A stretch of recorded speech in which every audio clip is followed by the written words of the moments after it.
Bueno, seguimos hablando de economía y en un país como el nuestro, con una inflación anual que supera a veces el 100%, ¿no? ¿Se puede ahorrar? Y en ese caso, ¿en qué ahorramos y no morir en el intento? Argentina tiene una economía, bueno, altamente inflacionaria. ¿Se puede ahorrar? Es una pregunta y es muy complejo ahorrar, pero es muy complejo vivir y sobrevivir también, ¿viste? Son muchas preguntas que tenemos todos y que la vamos a compartir con nuestra invitada. Le damos la bienvenida a la licenciada en Economía Irina Morresi, que es agente de bolsa y seguros y docente de la Cátedra de Riesgo, Incertidumbre y Mercados Financieros de la Facultad de Ciencias Económicas de la UNL. Irina, ¿cómo va? ¿Cómo estás? Muy bien, buenas tardes. Bueno, gracias por venir. A ver, la pregunta del millón, ¿se puede ahorrar? Se puede ahorrar en Argentina. ¿Aún viviendo en Argentina? Y se puede construir riqueza en Argentina, solo que tenemos que tener una correcta educación financiera. Bueno, ¿y por dónde se empieza para tener esa educación financiera? ¿Cómo ahorro? Pensando en que los argentinos tenemos la mentalidad de que nuestra economía está dolarizada, y no es así. Pero el primer instinto del argentino es ahorrar en dólares. Sí, correcto. No es así en términos formales, pero nosotros ya tenemos una cultura totalmente indexada al dólar. ¿Cómo comenzamos a ahorrar? Y lo ideal sería que dentro de las currículas de los colegios exista algo que se llama educación financiera y que mucho venimos trabajando en eso, y que comencemos desde edades tempranas a manejar correctamente nuestro presupuesto, a conocer alternativas de inversión, tengamos inclusión financiera, porque muchas veces pasa que nos quedamos atrapados en un solo instrumento de inversión porque no conocemos otras herramientas y no confiamos en lo que no conocemos. Para arrancar, a mí me parece, corregime si me equivoco, que la columna vertebral, digamos, de todo eso es en principio tener educación financiera y después quizás poder aplicar alguna fórmula. Por ejemplo, la conocemos la 30-30-30 o la 80-20, por ejemplo, sí, de lo que cobro el 80%, bueno, lo gasto en determinadas cuestiones para vivir o sobrevivir y el 20% lo separo, y lo separo a principio de mes. No sé, ¿eso se puede aplicar? Sí, María, se puede aplicar y vos lo que estás hablando es de construcción de hábitos, como en todo. Nosotros a veces nos cuesta construir un hábito y luego cuando lo vamos mecanizando es que ya no lo hacemos sin que nos cueste.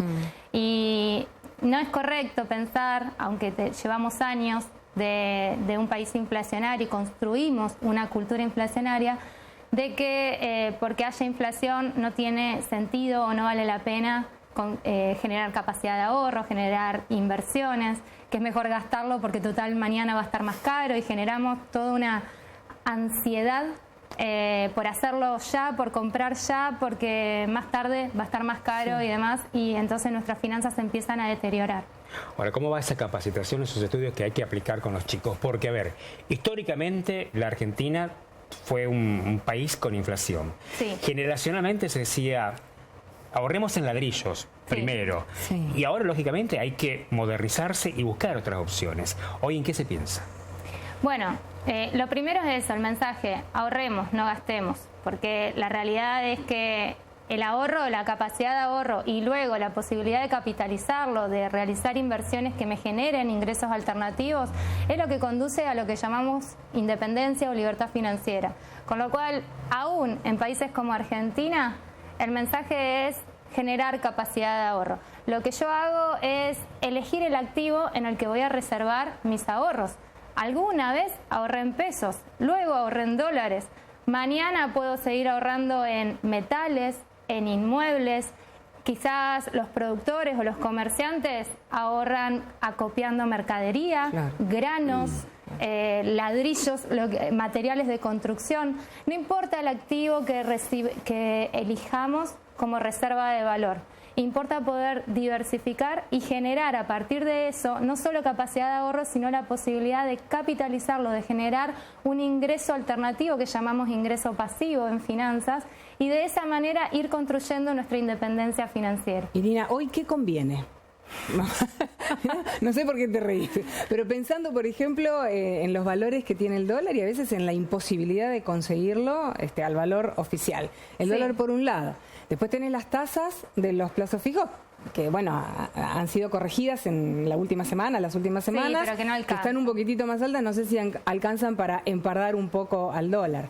Sí. Después tenés otras herramientas también. Hoy, por ejemplo, aquella persona, aquella familia que le sobran unos pesos, y lo de los pesos que te sobran es relativo, ¿no? Pero Tal bueno, ¿qué es lo que conviene hoy? Bueno, hay instrumentos en el mercado de capitales, como bien decís, yo soy asesora en bolsa, entonces en los mercados de capitales tenemos herramientas aún para perfiles moderados o conservadores, que lo que conocen es un plazo fijo, la compra de divisas.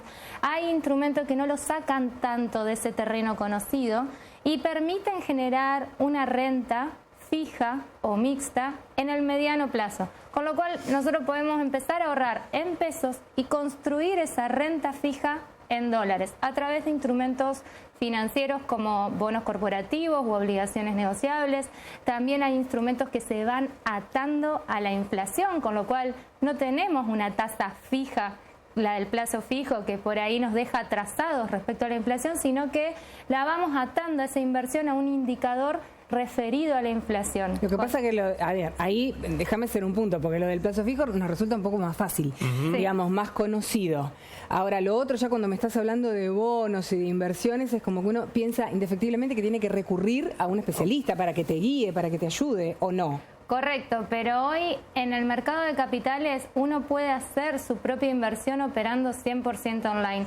No es que hay que contratar a una persona para recibir orientación. Y es verdad, es algo desconocido. En Santa Fe, en Argentina en general, no hay tanta cultura inversora en los mercados de capitales, pero de a poco se empieza a adoptar.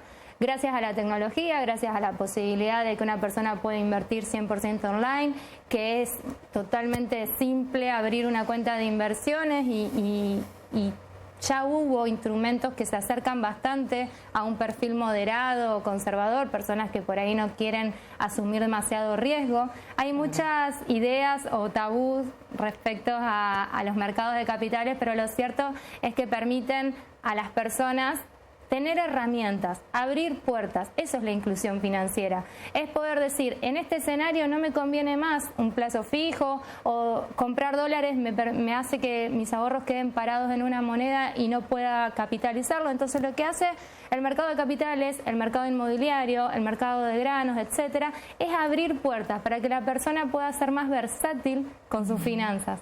Esa es la idea. Esas puertas que se pueden abrir son un poco más seguras para los argentinos que tienen miedo de aquellos que ahorraron en plazo fijo y que a veces el gobierno toma los ahorros de la gente para sanear su economía. Sí. Hoy, ¿cuáles son las herramientas que tiene el Estado para controlar ese tipo de inversiones que hace el ahorrista? Bueno, es verdad. Es cierto de que los argentinos no somos desconfiados porque sí, tenemos razones para hacerlo.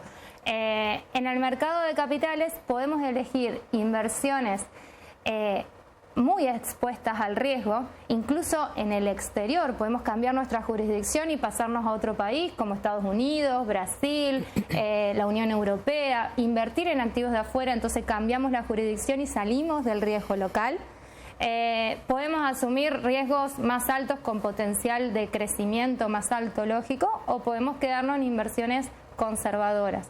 En ese sentido, las emisiones que hacen empresas, tanto de bonos como de acciones, están protegidas por el propio patrimonio de la empresa, por fideicomisos de garantía.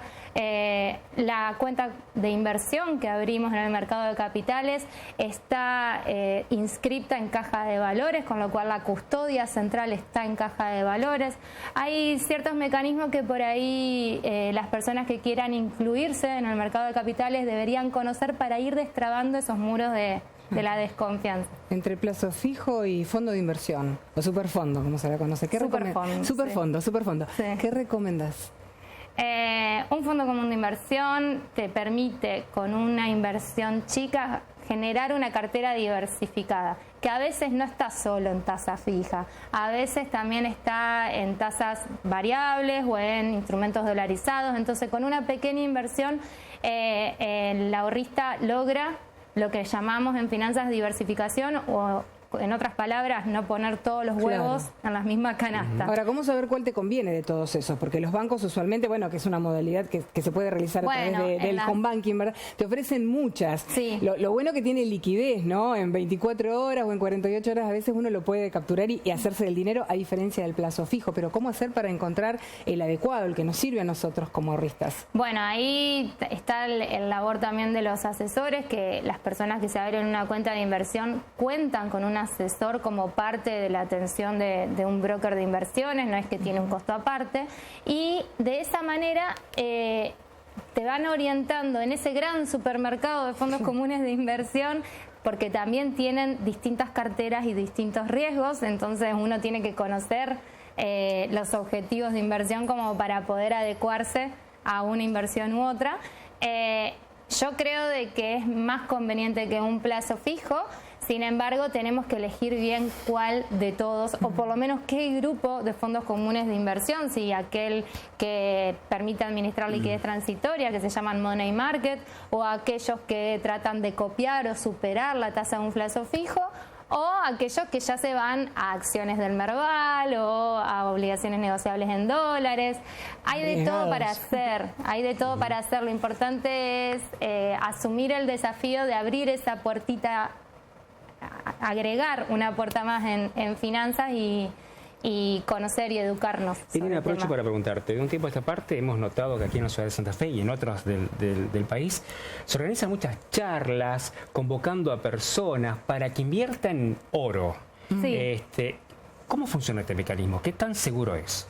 Bueno, invertir en oro no es nada nuevo, es milenario. O sea, el oro existe hasta antes de las monedas, ¿correcto? Entonces es como la reserva de valor por excelencia. ¿Por qué? Porque es escaso, cuesta producirlo, cuesta extraerlo, entonces no hay unanimidad sobre su valor y sobre el control de la emisión.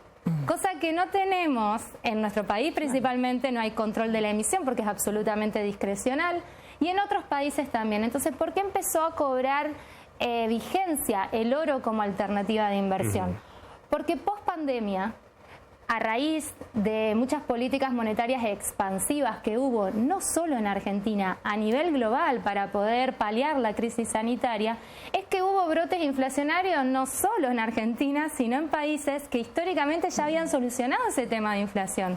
De pronto nos encontramos con Estados Unidos, que tenía de target 2,5% de inflación, se nos fue al 9% de inflación, hoy estamos en el 6% en Estados Unidos. Así también países de la Unión Europea, países asiáticos. Entonces la inflación se convirtió en un fenómeno global.